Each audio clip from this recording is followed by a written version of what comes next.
Lately, I keep seeing the same question coming up everywhere, in Reddit threads, in LinkedIn posts, in the comments on my own videos, and the question is basically, is it still worth becoming a programmer in 2026? Is AI going to take all the jobs? Should I even bother starting this career path at all? And I want to give you a real, honest answer to that question, not something to just make you feel good, but based on what I've actually experienced and what I can see happening in the industry right now. So there is a theory that a lot of people are talking about right now, and it goes something like this. At the moment, AI is writing code and humans are reviewing it, and that's basically the current working relationship between developers and AI tools. But the argument is that AI is getting faster and cheaper every single year, and at some point, maybe sooner than most people expect, AI will be producing code so fast that no human can possibly review all of it. And when that happens, the loop will close completely. Meaning AI writes the code and AI also reviews the code. And humans are no longer a part of that process at all. And the argument doesn't stop there, because if AI is handling all the coding, then naturally everything that's connected to coding also gets automated over time. Things like bug reports, security analysis, system maintenance, database administration, and basically the entire software production pipeline from start to finish. Now I understand why this argument makes people anxious. And I'm not going to tell you it's completely wrong, because I think parts of it are pointing at something real. But every time I've heard a version of this kind of prediction over the years, the reality turned out to be much messier and much slower than the theory suggested, and the human element always stayed more important than people expected. Let me tell you what my actual day as a developer looks like, because I think a lot of people who are watching videos about this topic have a picture in their head of what developers do that is quite different from reality.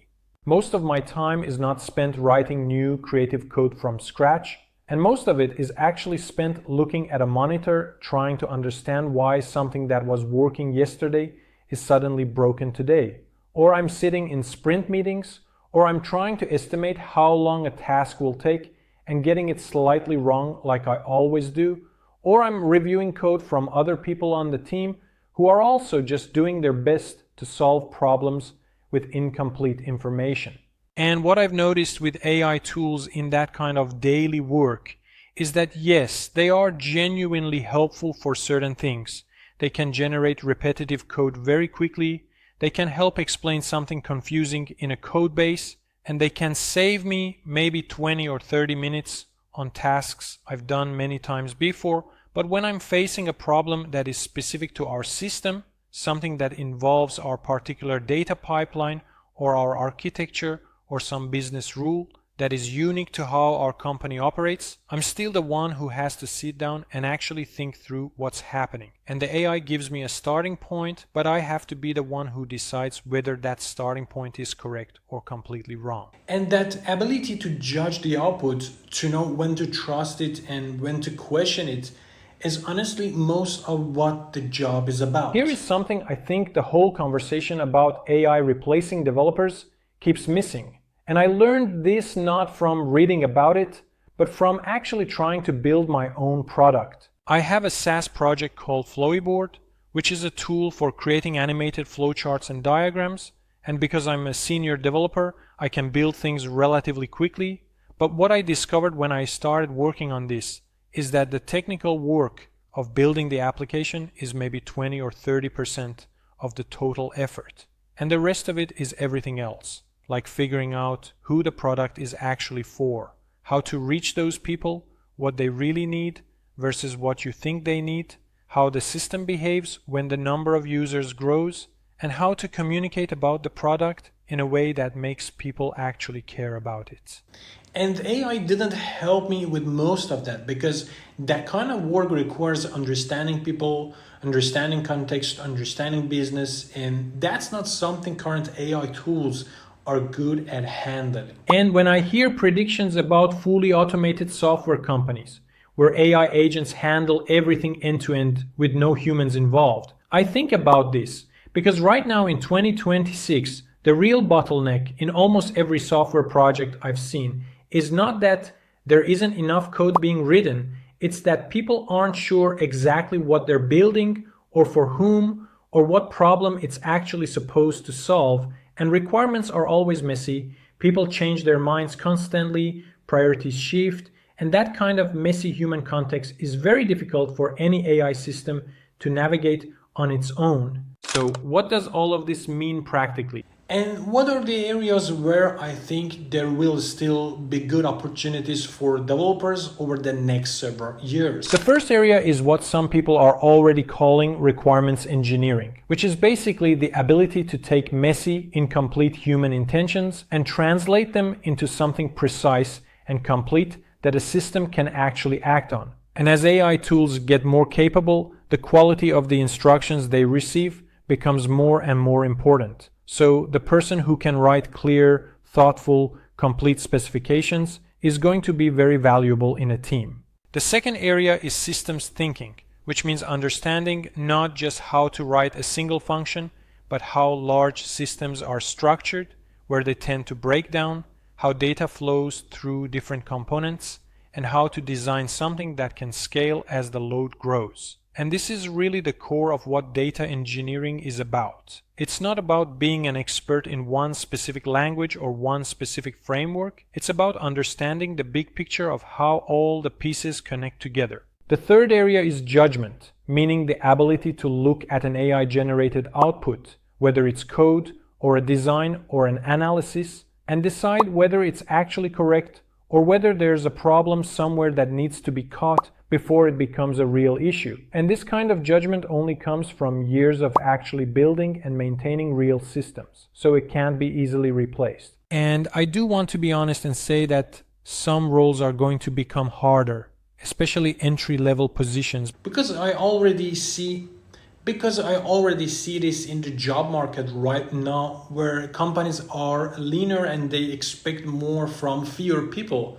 But I think the developers who will do well are the ones who understand what they're doing deeply enough to work alongside AI tools effectively, rather than just using them without understanding what's happening.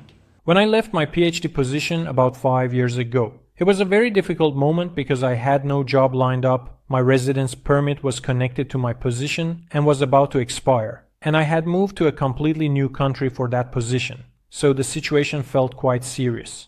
But I started applying to jobs. I sent more than 100 applications in about 1 month. I had more than 20 interviews, and eventually I got an offer and rebuilt my career from there. And what I learned from that experience is that what actually protects you in this industry is not knowing one specific technology or having one specific title. It's the habit of continuously learning and adapting to whatever is next. Because the tools I use today are different from the tools I used 5 years ago. And the tools I use 5 years from now will probably be different again.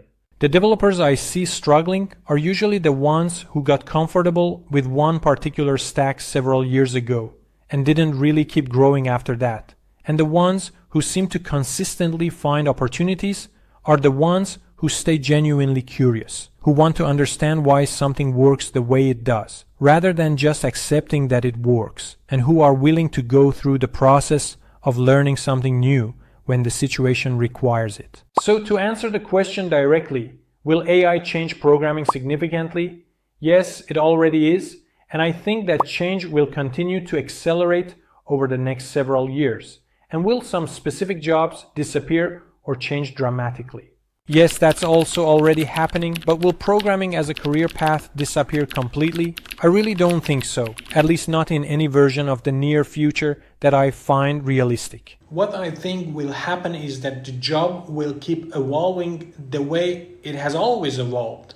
And the developers who approach the evolution with curiosity and the willingness to keep learning will continue to find good opportunities. While the ones who resist the change or stop growing will find it harder. So if you are thinking about whether to start learning programming or whether to continue building your career as a developer, my honest view is that it's still a very worthwhile path. But the important thing is to focus on understanding systems and thinking clearly about problems, not just on learning to use specific tools, because the tools will keep changing, but the ability to think clearly about complex systems is something that stays valuable no matter what the tools look like. If you found this video useful, please subscribe to the channel because it really helps me to grow my channel and give the motivation to make better videos. Thank you. See you.